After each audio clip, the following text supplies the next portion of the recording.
welcome to this video. I will briefly in this video talk about or comment on the individual's or subject's social responsibility or its interaction with society. And here I think it's very important to notice that when we talk about society, we talk about two aspects of collectives, right? So we talk on the one hand about I think it's on the one hand very difficult to sort of point towards, what do we mean, who we have responsibility towards. Is it the community we live in? Let's say I live in a village, is it the village that we live in? Is it the family that we, is that the family and friends kind of circle, our neighbors, let's say, if they're friends, is that our society? Is it, the nation or the city, let's say, or the state we're in, let's say, I don't know, New York State, is that, am I responsible for New York State? Or is it the United States? Or for me, is it the German peoples, right? So it's a group of nationality bearing people or something like that, no matter where they are. Or is it bound to territory? Or how do we define that? I think that's a very delicate problem to talk about, and ultimately I think we can break it down and say, okay, look, what's our responsibility towards humanity? Because I think it doesn't, or humanity on the largest level and any of the other on the smaller level. Like I think it starts with your family and it penetrates all the way up or down. However way you think, if you think we're ascending or descending, down or up to humanity, right? And so here it's very important that Jung takes a subject first approach, let's say. So first and foremost, Jung recognizes, being a psychoanalyst, that all we can do is deal with ourselves, and that from ourselves the collective will benefit. And this has two levels, and this is crucial, and I think a very, very important addition. It's not only, put your own house in order and you will be able to order society. No, I think it's far more than that, because for Jung, sure, if you have your own house in order, you can then you can approach the world in an orderly manner, but that's simply having your ego under control, right? That has nothing really to do with, let's say, having an impact on change in society necessarily, right? It's a good step, but it still operates on the level of the ego in my view. So what Jung adds, importantly, is the level of the collective unconscious. He adds that in general to the psychoanalytic discourse, but especially in this sort of discussion, I think it's important to recognize that for Jung there is a collective body that goes beyond a collection of individuals, let's say, or their manifestation in the material world, right? So, let's say people that go to vote in Germany, let's consider those the state. Okay, so here's and the organizations they create and they vote for, and these kind of, it goes beyond that. There's a metaphysically removed level, and for Jung, the individual ultimately makes up this level. So I always like to imagine this as trees and roots. So if you have a forest and you have the roots, and out of these roots spring, ultimately trees, and they grow to the heavens, right? And the interesting thing is that whatever happens to the trees up top penetrates down into their roots, right? It changes the roots. If there's a drought, there's no water, there's no rain falling on top, then the roots will ultimately change. And if there's plenty of water and plenty of nutrients, the roots will flourish and grow abundantly. And the same, the metaphor is limited, of course, because there's only so many things that can happen to a tree. But if we think about the collective unconscious and we think about the roots, this metaphor may be it's a bit clunky and complex, but so if you have, let's consider that each individual has a microcosmic copy of the entire macrocosmic order that, or the entire macrocosmic collective unconscious that is available. And let's say, let's assume the individual has different strengths, or let's say thicknesses, if we think in terms of roots, thicknesses for each of these, you know, macrocosmic aspects of the collective unconscious, right? So if we imagine the total, the whole, right, we have a lot of, you know, roots, right, and each of them has a certain you know, characterization and look, let's say, and each individual again has an individual characterization and look, and of these macrocosmically present roots, right, because they're you know, they're again reflected in each psyche on the level of the collective unconscious, right? And now we have to imagine, and this is where it gets confusing, that although the individuals are separate, they're each acting on the same macrocosm. So a better way to imagine this practically is to just think that everyone has access to the same root, let's say. But it's difficult to then think of different trees, right? Because the trees are ultimately the subjects. This just, again, it's a metaphor. But so what we now have to, you know, think of is that, you know, billions of individuals access this macrocosmic, let's say, order, and each of their, you know, microscopic changes to the thickness of a, you know, a root, and so on, changes ultimately the macrocosm, right? So and again, like I tend to think, and I'll probably have to make a separate video on this, but I tend to think that there are different types of changes, right? There are sudden shifts when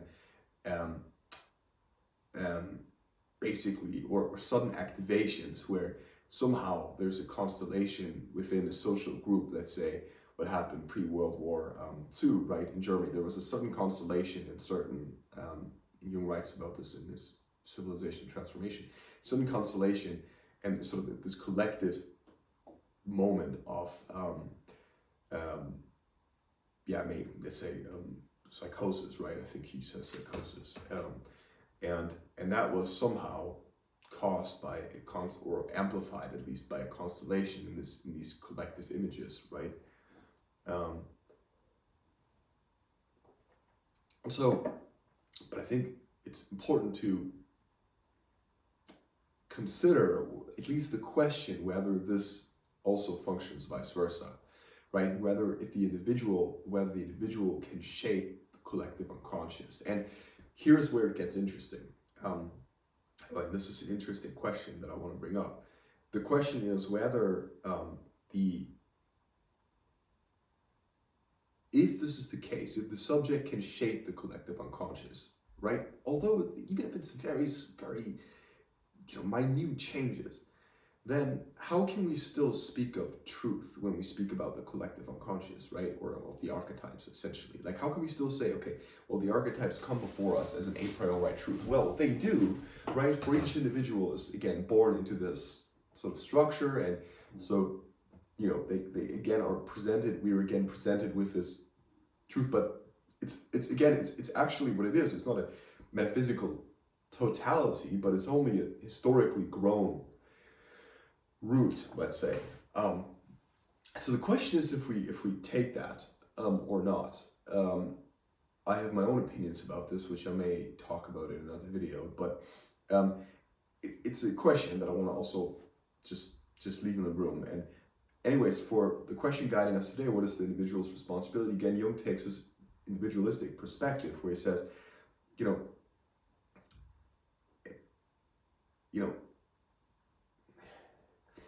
the individual in society becomes, this is from the book, probably somewhere in his collective works, but I never know where, the relationship of the I and the conscious, page 41, where he says, you know, the subject in a society becomes like a blind animal, right? Even if they're aware.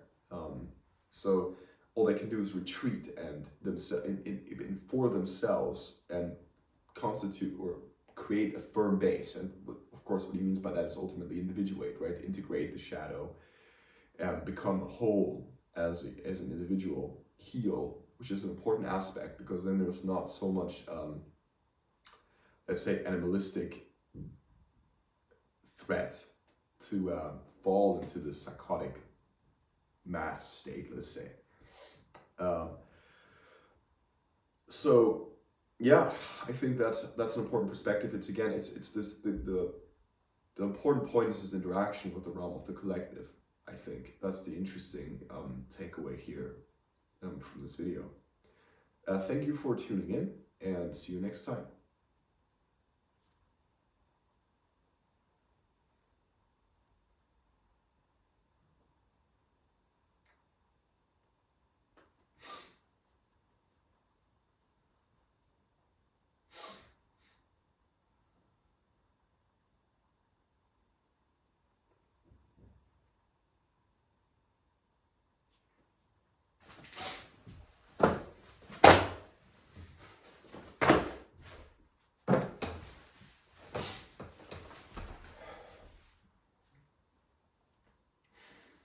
Hello and welcome to this video. Thank you for joining. Hello and welcome to this video. I want to talk a little bit about a problem I mentioned in another video, and I basically just want to introduce you to the problematic. And the problematic is, if we think of the collective unconscious as a layer that is sort of reciprocally formed, it forms the subject by acting on it, but it's also formed by the subject by, where each subject sort of contributes their, let's say, zeitgeist to this, right, permanent structure, then can we actually still claim it has any transcendent validity, so to speak? So the origin of this question is that certain thinkers, for instance, Jordan Peterson, make claims that Jungian psychoanalysis poses a certain truth to be situated in the collective unconscious, right? So it sort of what is hypothesized, and I'm not gonna cite, it's just not handy to make cite and stuff like that in videos. If you have questions, comment. I'll try to find resources for you to look into. But so the idea is that there is a repository of actual truth. So sort of, let's say, like marriage. The bond between the male and the female. That is an atemporal, transcendent truth. Like that is the way it is done, right? And that the reason for this, at least the way Jung explains this reason, is that it's to be found, there's a certain archetypal basis for this interaction of the male and female components of the psyche that are enacted by the male and female sexes in, monogamy. And so this is, so reenacting that as your best chance, the best chance you have, essentially, to be right, because that's how it's been done. And here's the problem I take with that. And it's not that I disagree. It's, with marriage or anything, I'm married. But the point is that if we simply say it's your best attempt at the truth, right? Because that's the way it has been done. And this is exactly what we postulate when we say the archetypes have grown historically and can still grow because they're always being acted upon and influenced, or not always, but sometimes, or any shade of that, then essentially we're going towards historical relativism, just in a different shape, right? We're saying technically this could change if circumstances changed or not, right? Like if we collectively decided, collectively I would mean everyone, every human, decided that, say, monogamy is not a thing anymore, we're just gonna practice everything else, and we're gonna be very, persistent with this practice and do it for 1,000 years, then that's going to become the new truth, right? The new archetype. And I think for me, the problem is that I take difficulty in believing this is the way Jung meant to construct metaphysics, to construct his metaphysics, or his view of reality. Because okay, so just as a disclaimer, I'm not saying this is not the way the archetypes function.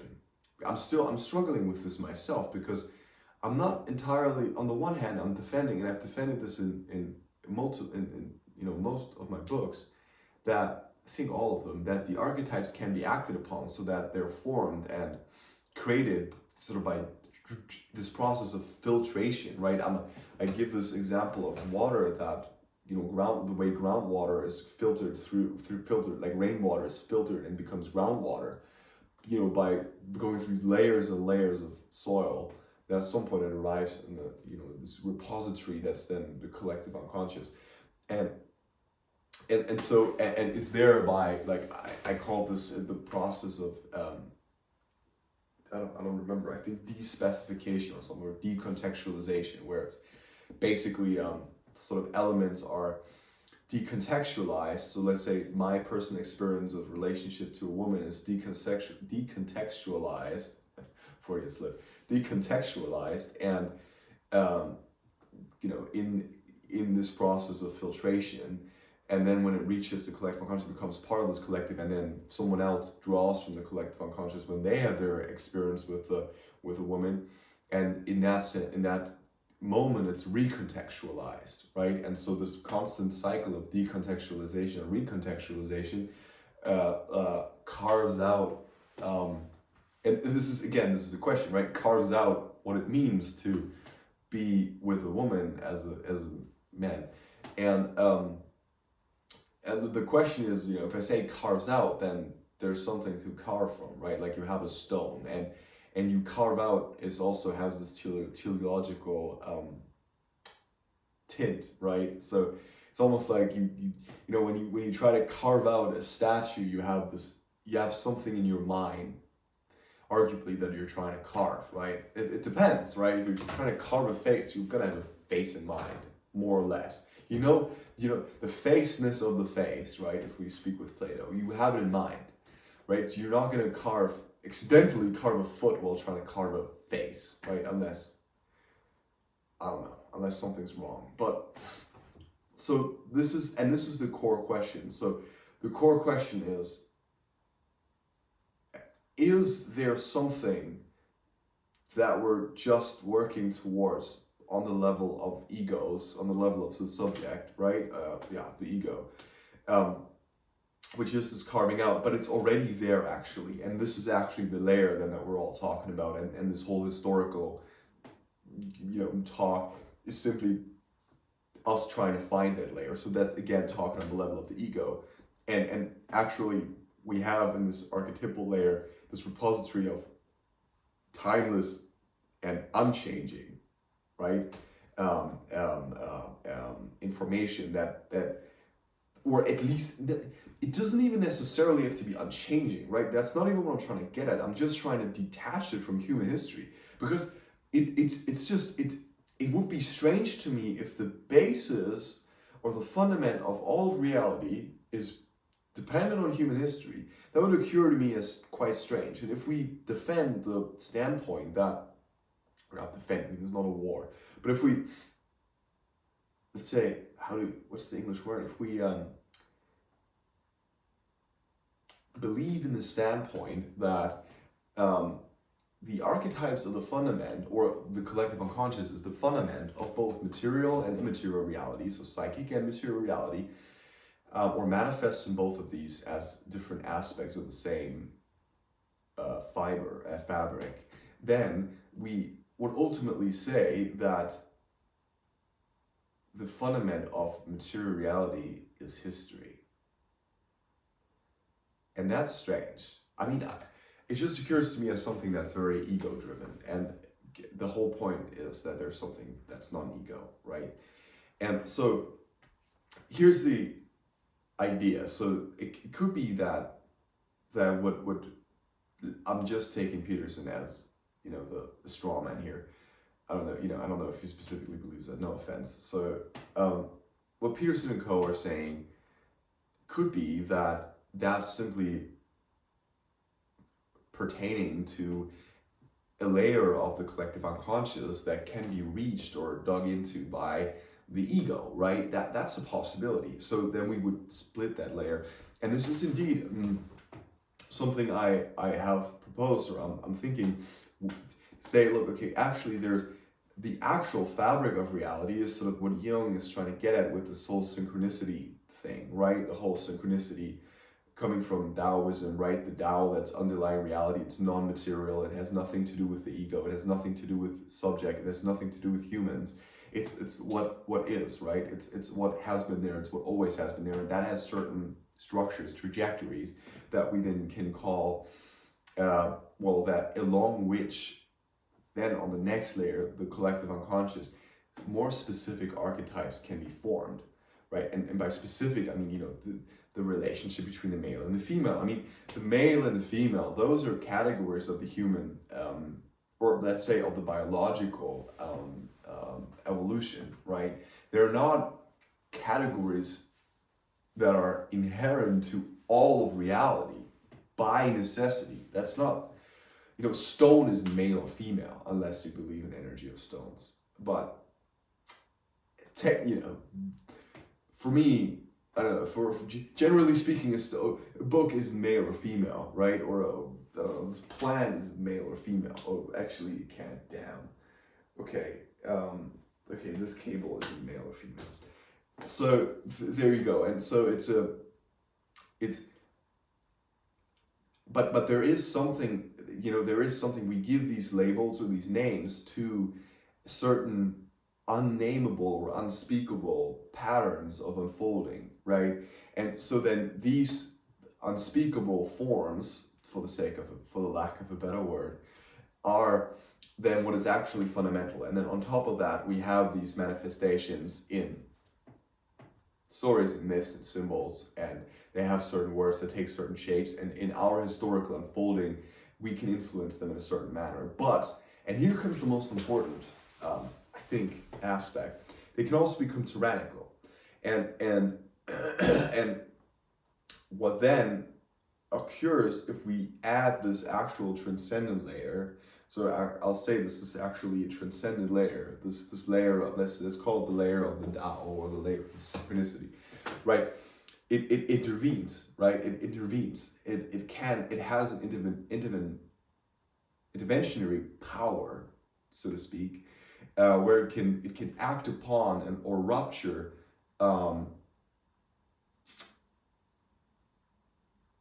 that's the question. What, the subject directly will be straight, because it's absolute removed, right? There would be no overlap, no connection between anything subjective and that.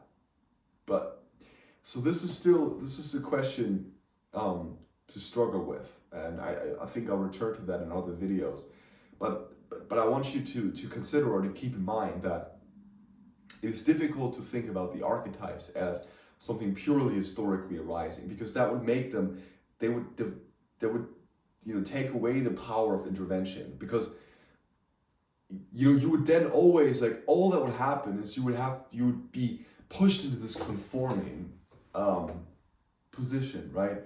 Where it's like, okay, so if you don't do X, Y, Z, then and XYZ is historically accepted, or has historically existed in this way, male-female relationship, let's say, then you will be guided back into this sort of pathway, right? Now, I'm unsure if that's the case. I think it's more the other way around, right? You have historical tradition, and sometimes the collective, like the properly collected layers of this layer of this synchronicity or Tao, whatever you want to call it, I have to come up with a name, this lowest layer of everything, the being, intervenes, right? And it's a certain discomfort in you when you do something that everyone does and that everyone has always done, but in you there's this discomfort, and you don't know why it's there. You can't explain it, and it does something, right? It's present. It's just there without any historicizing or thinking, oh, this would be the right way to do it, or symbols, or, you know, I think, you know, the big question is, how would that announce itself, right? And how would we know it's there? Right? If it's completely removed, how do we know it's there? And we have to talk about that in another video. Thank you for tuning in and problematizing with me, and have a great day.